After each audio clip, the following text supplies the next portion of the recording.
It's the first day at my first real job. You know, one of those jobs where you have an actual good salary, you get health benefits, you get paid vacation, and sometimes free office snacks.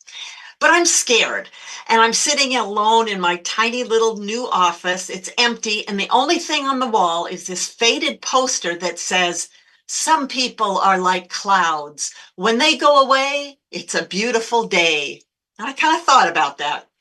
Now, I don't have many skills, but I am very good at job interviews, which means that all the little part-time jobs I've had, I've gotten them even though I'm not qualified. And now I have a full-time job and I am not qualified.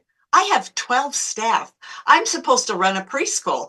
I'm supposed to run Special Olympics program. I'm supposed to do enrichment programs. And as a recreation supervisor for the city, I'm also supposed to plan one large-scale community event every month. Now, did I mention I am unqualified? But I decided to start big with a preschool Easter egg hunt. Simple. You toss out some eggs and the little kids pick them up. I can do this. Now, a qualified person would toss out plastic eggs. Me, I ordered 250 dozen raw eggs, which means that is 3,000 eggs. And I forgot that I had to boil and dye those eggs. But I went and did that, even though it was a hassle. Now, I'm all nervous about am I really going to be able to pull off this event? So it's 7:30 in the morning, the day of the Easter egg hunt. I've done a lot of advanced publicity, and the park is divided in half. One half has just grass, nothing but grass, and the other entrance has trees, and I'm going to hide the eggs around the trees. And at each entrance, there's a sign. It says preschool egg hunt, 10 o'clock sharp. Some of my staff come, we start hiding the eggs.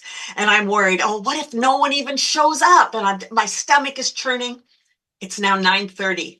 Hundreds of people are coming. They're streaming in. And I'm thinking, I don't have enough eggs. There's 600 people here. There are 300 kids. What am I going to do? I do have one of my young staff persons. She is the Easter Bunny, which is technically an animal. So she's hopping around and people are taking pictures with the Easter Bunny. Everybody's happy. And a mother comes up to me with her daughter and she says, "Hi, this is my daughter, Maddie. She's 8 years old.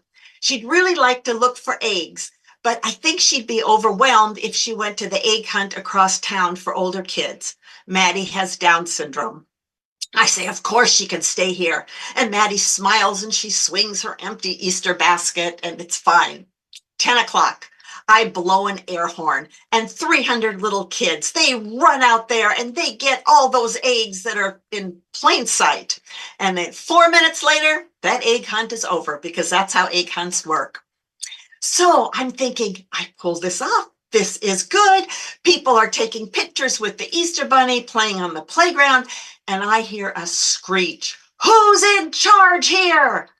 And I introduce myself and she says, "We came for the egg hunt and there was no Easter egg hunt. You have ruined our Easter." And I'm all kind of nervous. I don't know what to say. I say, "Well, there was an Easter egg hunt. Do you see 300 kids with eggs in their baskets?" She says, "No, there was no egg hunt. We stood by the sign, by the grassy field, and there were no eggs in the grass." And I said, "Yeah, but did you see hundreds of people walking to the trees?" She says, "How did I know they were going to an Easter egg hunt?" And I'm thinking, this lady's crazy. And I said, "Well, because all the kids have empty Easter baskets." And she's just fuming and I can see her face is red and my stomach is churning. I'm thinking, how do I handle it? I don't know what to do with irate people.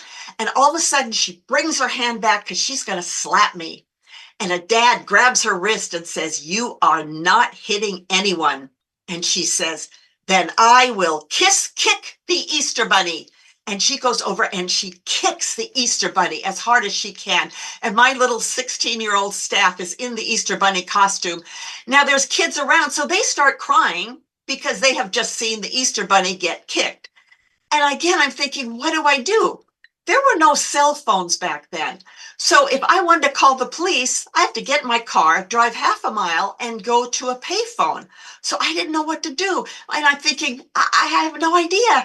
And then she looks at me and she says, "And I'm going to get you fired because you let that big girl come here and she's pointing at Maddie. She runs over to Maddie and goes down in her face and yells, "You get out of here!" And Maddie starts crying. And at that point, everything clicked inside of me. And I thought, this woman cannot upset little Maddie. She cannot hurt my staff. And I thought, you know what? This is your event, Silvana. You take control.